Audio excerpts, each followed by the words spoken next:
नगीन प्रकाशन मैथ प्रश्नावली 9B अध्याय अनुक्रम और श्रेणी से प्रश्न संख्या 1 के सभी पार्टों का हल हम लेकर उपस्थित हुए हैं। प्रश्न संख्या 1 में ए नंबर दिया गया है कि एक श्रेणी का nवां पद 3n+5 है। सिद्ध कीजिए कि यह समांतर श्रेणी है। इसका छठवां पद भी ज्ञात कीजिए।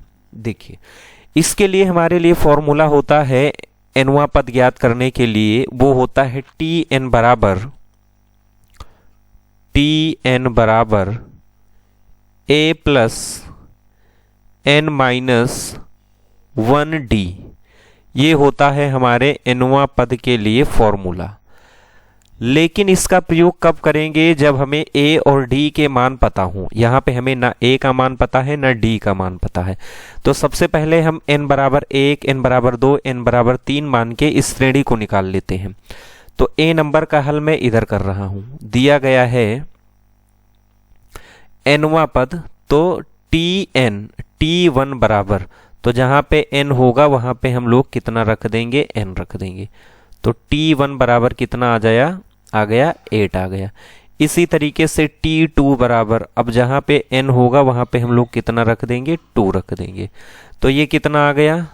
t2 बराबर आ गया 3 दूनी 6, 8 और 5 13।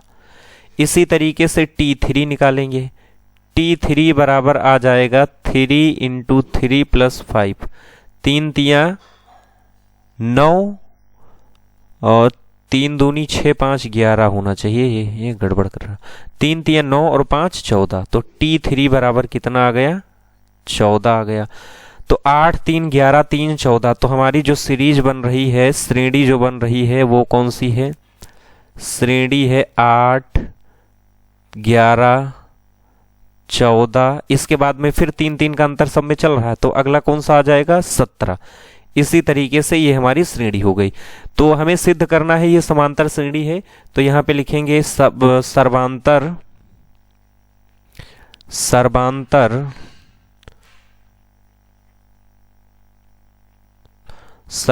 समान है अतः यह समांतर श्रेणी है।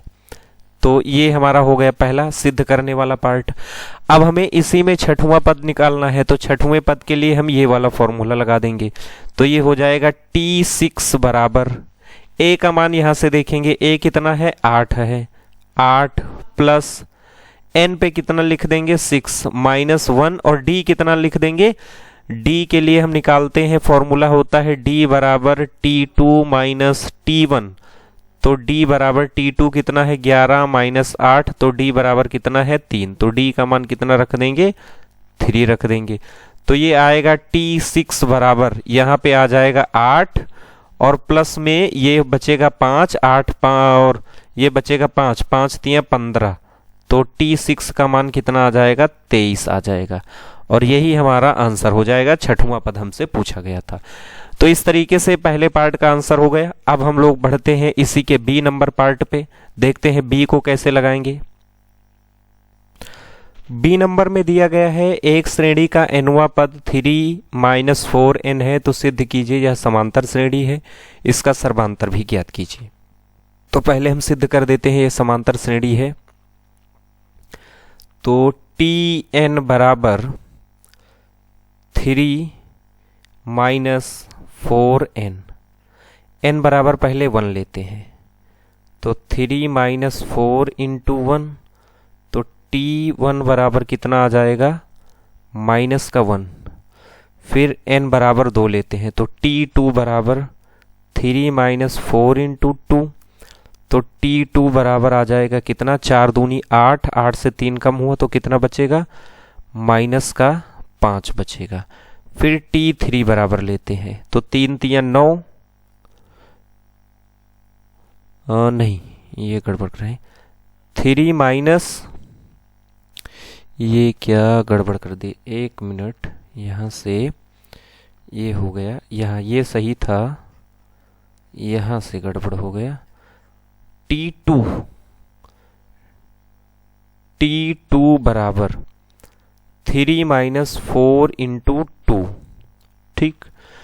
तो T2 बराबर आ जाएगा 3 माइनस 8, कितना आ जाएगा, माइनस का 5, ठीक था।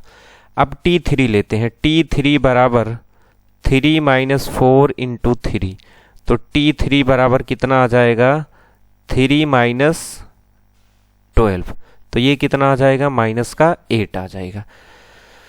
तो यहां से जो सीरीज बन रही है, रुको रुको रुको, ये 9 आएगा, 9 माइनस का 9। तो श्रेणी कैसी बन रही है, श्रेणी यहां से देखेंगे, श्रेणी है माइनस का 1, माइनस का 5, माइनस का 9। देखो कितने का अंतर चल रहा है, यहां से यहां का 4 का अंतर, फिर कितने का अंतर, 4, तो अगला कितना हो जाएगा, माइनस 13, ऐसे। तो ये कैसी श्रेणी है, समांतर श्रेणी है, क्योंकि सर्वांतर समान है, तो इसमें लिख देंगे सर्वांतर समान है, समान है, श्रेणी समांतर श्रेणी है, समांतर श्रेणी है, ठीक। अब इसमें हमें सर्वांतर भी बताना है, तो सर्वांतर D बराबर होता है T2 minus T1 minus T1।